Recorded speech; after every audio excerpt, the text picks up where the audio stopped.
हरे कृष्णा। आप सबका हार्दिक हार्दिक स्वागत है आपके अपने YouTube चैनल निष्काम भक्ति एंड ज्ञान प्रैक्टिकल में।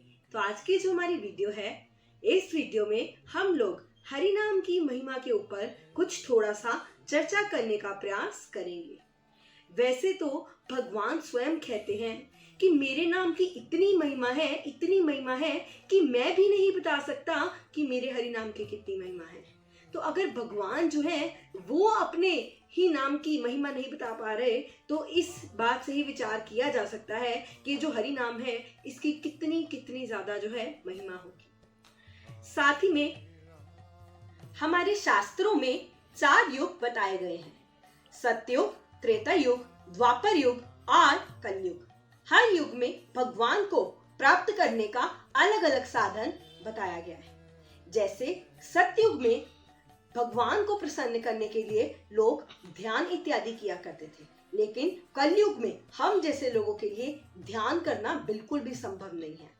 और फिर आया त्रेता युग।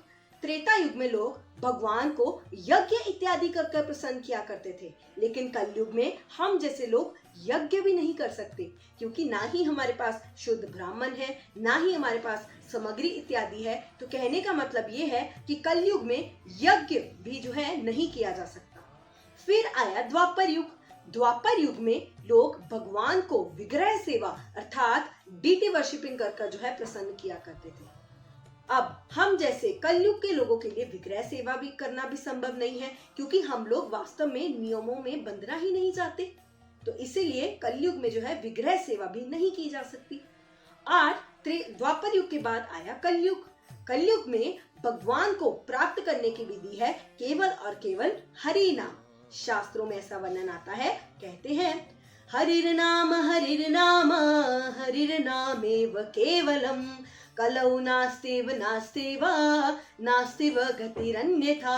अर्थात कलयुग में भगवान को प्राप्त करने की विधि केवल और केवल हरि नाम है। हरि नाम के अलावा हमारे पास और कोई रास्ता नहीं है। तो ऐसा जो है हमारे शास्त्रों में वर्णन आता है। श्रीमद् भागवतम में ऐसा वर्णन आता है, कहते हैं कलो दोषे निधि राजन अस्ति एक महान गुना कीर्तना देव कृष्णस्या मुक्त संगा परम व्रजेत। अर्थात ये जो कलयुग है ये दोषों का राजा है। कलयुग में अत्यधिक दोष है, लेकिन इस कलयुग में केवल और केवल एक महान गुण है, और वो ये है कि इस कलयुग में ही जो है हरि नाम अर्थात हरे कृष्ण महामंत्र का जो जप है वो किया जा सकता है। शास्त्रों में हरि नाम की महिमा से संबंधित एक बहुत ही सुंदर स्टोरी आती है। इस स्टोरी को हम लोग थोड़ा संक्षेप में जानने का प्रयास करेंगे। एक बहुत ही संपन्न ब्राह्मण था जिसका नाम अजामिल था। ये जो ब्राह्मण अजामिल था ये भगवान की खूब जो है पूजा सेवा इत्यादि किया करता था, और ये अपने पिता के आदेश अनुसार जो है विष्णु भगवान की आराधना किया करता था। खूब जो है ये नियम पालन करता था, बहुत अच्छा ब्राह्मण था। लेकिन एक दिन जो है ये जंगल में कुछ कारणवश जा रहा था। जब ये जंगल में जा रहा था तो इसने रास्ते में जाते जाते जो है एक गलत दृश्य देख लिया। इसने जो है एक प्रोस्टिट्यूट को देख लिया। जैसे ही इसने एक प्रोस्टिट्यूट को देखा, इसके मन में जो है गलत विचार जो है वो पैदा होने लगे, और इसके मन में लस्टी डिजायर्स आने लगी। और जब ये वापिस अपने घर आया तो इसने जो है अपने वृद्ध माता पिता को, अपनी पत्नी को जो है घर से बाहर निकाल दिया, और ये सारे शास्त्रों से विरुद्ध कार्य जो है वो करने लगा। जैसे मांस का सेवन करना, शराब पीना, जुआ खेलना इत्यादि सारे गलत कार्य जो है अजामिल किया करता था। और इसने जो है उस प्रोस्टिट्यूट के साथ में जो है विवाह करवा लिया। कुछ समय बाद जहाँ ही रहता था उसी गांव में जो है कुछ संत लोग आए, और उन्होंने जो है जब किसी भक्त का पता पूछा तो लोगों ने जो है मजाक करते हुए अजामिल के घर का पता बता दिया। और जब वो संत लोग जो थे वो अजामिल के घर पहुंचे तो जो उनकी पत्नी थी उसने खूब संतों का जो है आदर सम्मान किया, और अजामिल जो है उस समय कहीं बाहर गया हुआ था। जैसे ही अजामिल घर आया तो उसकी पत्नी ने जो है उससे कहा कि जैसा मैं आपको कहूंगी आप वैसा ही कीजिएगा। तो जो अजामिल की पत्नी थी उसने जो है अजामिल को भक्त वेश जो है वो धारण करवा दिया, उसको धोती कुर्ता पहना दिया, तिलक इत्यादि लगा दिया और साथ ही में उन दोनों ने खूब जो है संतों की अच्छे से सेवा की। जब संत जो है वापस जाने लगे तो उन्होंने अजामिल से कहा कि आपके घर में जो है जब भी कोई पुत्र होगा तो आप जो है अपने पुत्र का नाम नारायण रखिएगा।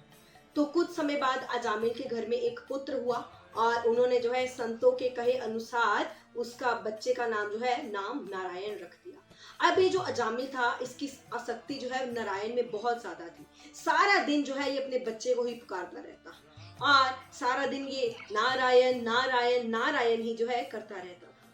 कुछ समय बाद जो है अजामिल का अंत समय आ गया। जैसे अजामिल का अंत समय आया तो उसको जो है यमदूत लेने आ गए।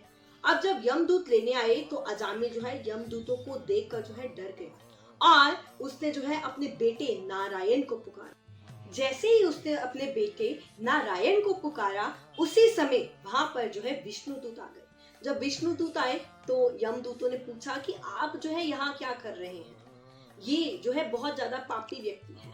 तो विष्णुदूतों ने कहा क्योंकि इसने जो है अंत समय में भगवान का नाम लिया है तो इसलिए हम जो है इसको लेने आए हैं। यमदूतों ने कहा कि इसने जो है भगवान का नाम नहीं लिया, इसने जो है अपने बेटे का नाम लिया है। तो तब जो है विष्णुदूतों ने उत्तर देते हुए कहा कि वास्तव में जो नारायण नाम है वो तो भगवान का ही है। तो इस प्रकार से जो अजामिल था उसको जो है एक दोबारा से नया मनुष्य जन्म मिला और उसने जो है अब मनुष्य जन्म में खूब भक्ति की और फिर जो है वो गोलोक धाम। तो इस स्टोरी से हमको बहुत सुंदर शिक्षा मिलती है कि जो अजामिल था वो अत्यधिक पतित था, लेकिन केवल और केवल भगवान का नाम लेने से ही जो है अजामिल का उद्धार हो गया। इसी प्रकार अगर हम लोग भी जो है दृढ़ता पूर्वक हरे कृष्ण महामंत्र का जप करें तो हम लोग भी जो है इस भव रूपी सागर से जो है पार हो सकते हैं। कहते हैं ना, कलयुग केवल नाम आधारा, सुमिर सुमिर नर उतरे ही पारा। अर्थात कि कलयुग में जो है केवल और केवल भगवान का नाम लेकर ही जो है हम लोग इस भव रूपी सागर से जो है पार हो सकते हैं।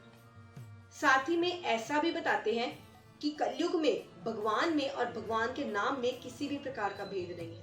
शास्त्रों में वर्णन आता है कली काले नाम रूप कृष्ण अवतार, कि कलयुग में जो भगवान है वो नाम के रूप में ही जो है बड़ी ही कृपा कर कर हम जैसे पतित जीवों का उद्धार करने के लिए जो है अवतार लेते हैं।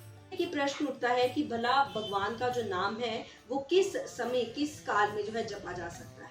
तो कहते हैं कि उठीते बैठीते खाईते सोईते यथा तथा नाम ले, देश काल नियम नाही सर्व सिद्धि हो।